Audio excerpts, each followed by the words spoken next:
Halo teman-teman, jumpa kembali di channel Budi Taftazani. Beberapa waktu lalu, sebuah media online pernah mengulas satu tema tentang gangguan mental ya.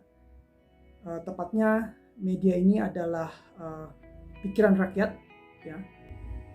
Judul dari tulisan itu adalah histrionik, gangguan kepribadian di balik predikat viral. Nah, jadi media itu mengangkat satu istilah histrionik. Nah, histrionik ini sebenarnya satu label gangguan mental, ya. Jadi label diagnostik, dan ini merupakan bagian dari sebuah gangguan kepribadian. Hal yang ditekankan dalam media online ini adalah ada kaitan antara gangguan histrionik ini dengan media sosial.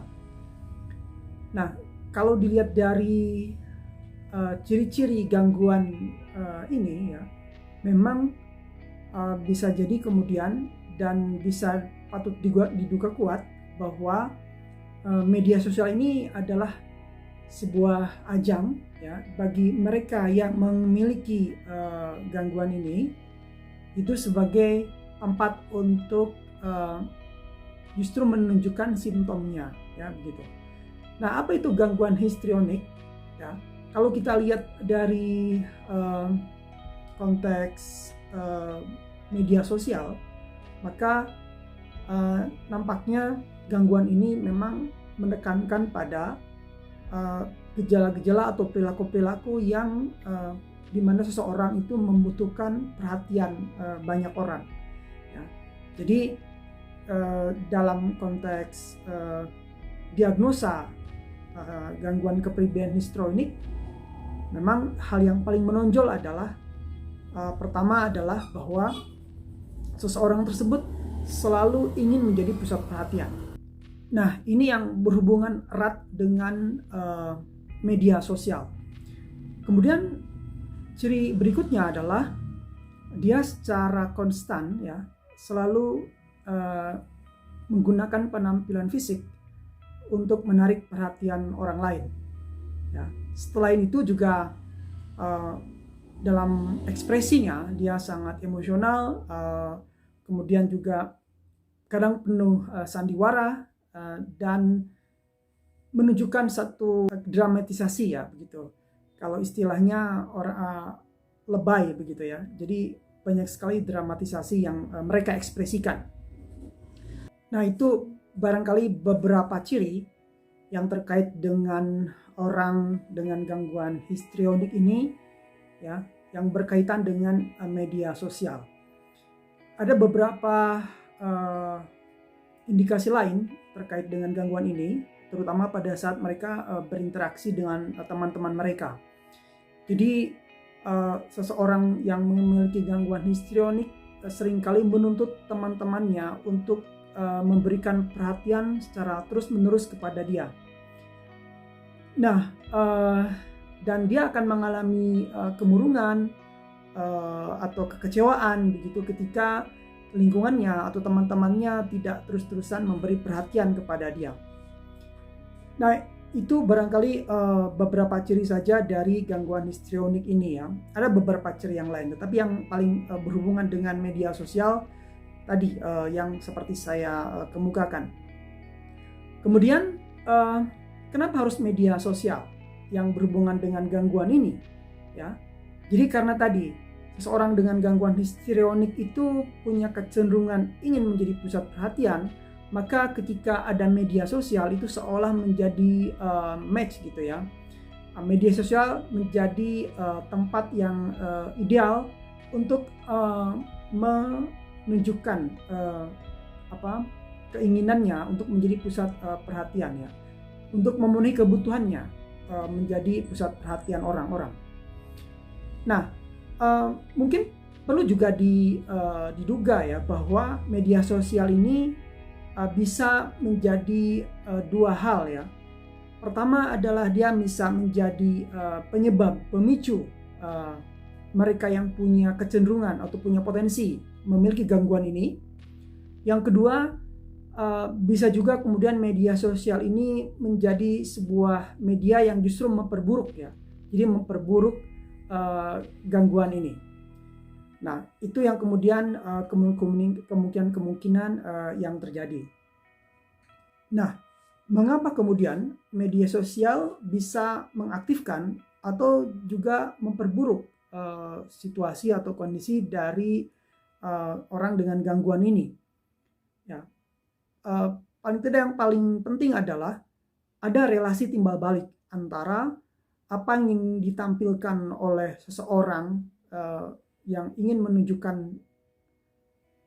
meminta perhatian dari publik dengan masyarakat atau publik itu sendiri. Pada saat perilaku-perilaku yang bersifat dramatis, ya, kemudian berlebihan, emosional, bahkan bisa menantang secara fisik, menunjukkan bagian-bagian tubuh tertentu atau menunjukkan kekuatan fisik tertentu, maka kemudian respon balik dari penonton atau dari masyarakat adalah, atau dari publik adalah, dia akan dianggap sebagai hiburan yang menyenangkan. Memang bagi masyarakat pada tingkat tertentu itu tidak berbahaya, barangkali itu dianggap mungkin sebagai hiburan saja.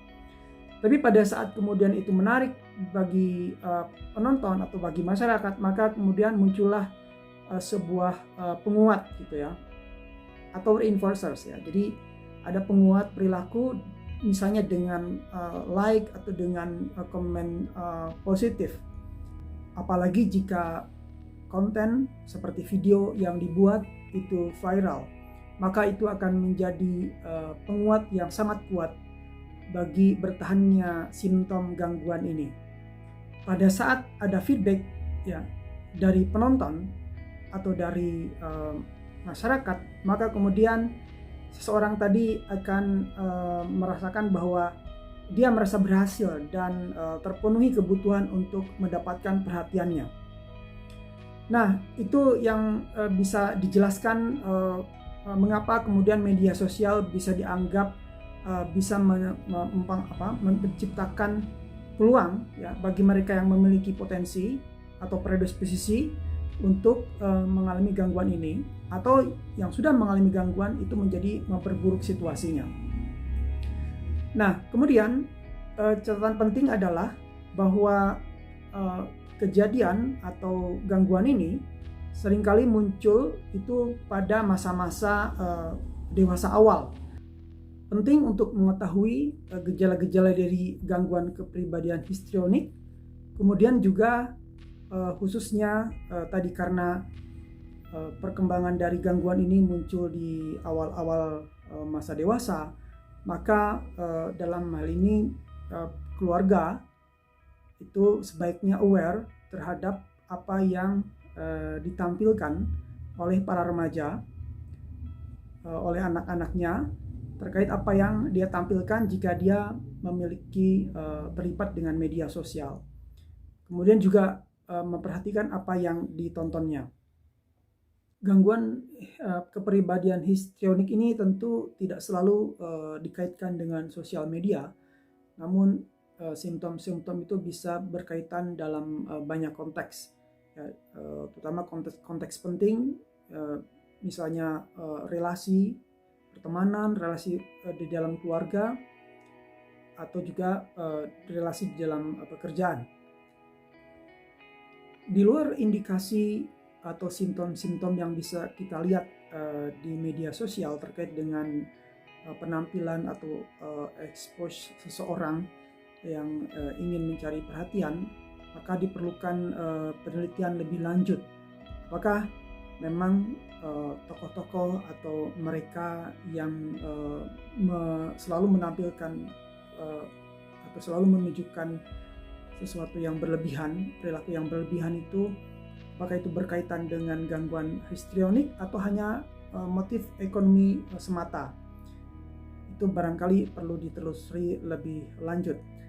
Nah, kemudian jika memang indikasinya ada dan itu cukup kuat, barangkali perlu penanganan lebih lanjut. mulai bagaimana kemudian mereka terutama dalam pihak terdekat yaitu keluarga ya bisa berkonsultasi dengan profesional kesehatan mental. Baik, itu barangkali ulasan saya terkait dengan gangguan histrionik dari informasi awal yang diberikan oleh salah satu media online. Mudah-mudahan bermanfaat. Jika bermanfaat silakan subscribe dan share. Terima kasih, sampai jumpa di channel Budi Taftazani.